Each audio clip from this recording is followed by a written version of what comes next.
Disabled youth in Niagara came together to discuss their experiences as recipients of the Ontario Disability Support Program. The following video was self-written and self-filmed.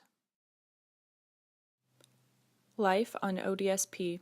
What life's like on ODSP for a young disabled person, it's lonely, isolating. It's hard to get places.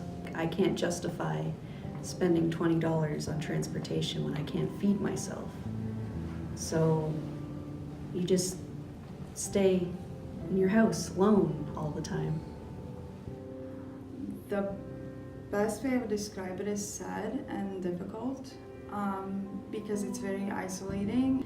If I was not living with my family, I would have a hard time getting groceries and stuff like that. Like the basic necessities would be difficult to obtain, so it's difficult.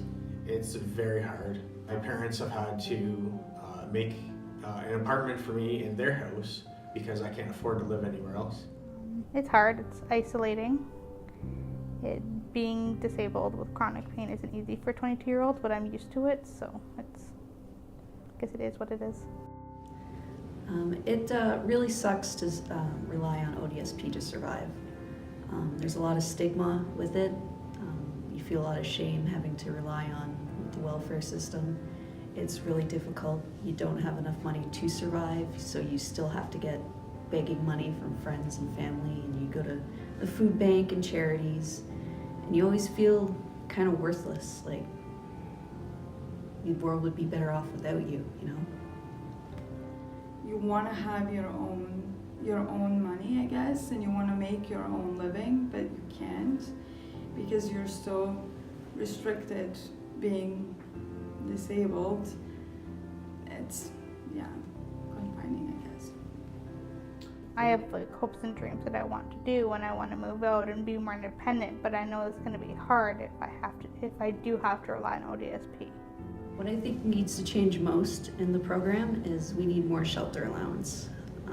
Right now it is nowhere near enough to pay for an apartment, even in the worst part of town. So either we need more funding or better access to affordable housing.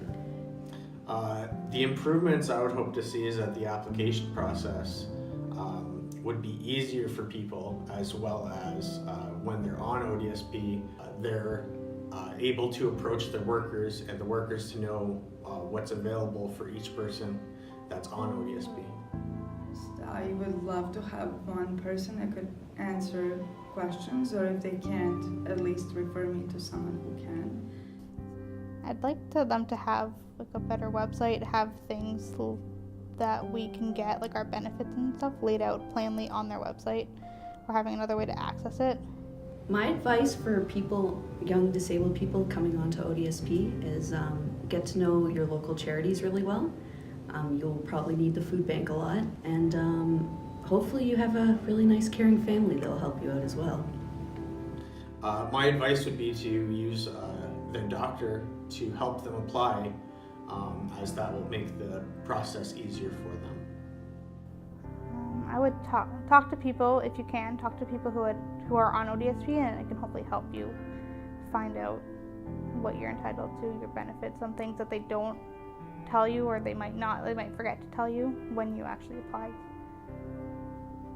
Not to get discouraged, because I heard that sometimes application process could be difficult and people get denied. So I would just say don't get discouraged and keep going and find as many resources as you can, or ask as many questions. That's what I would tell them. Next to Lead, a partnership initiative of the Niagara Centre for Independent Living and the University of Toronto. Funding provided by the Ontario Trillium Foundation, an agency of the Government of Ontario.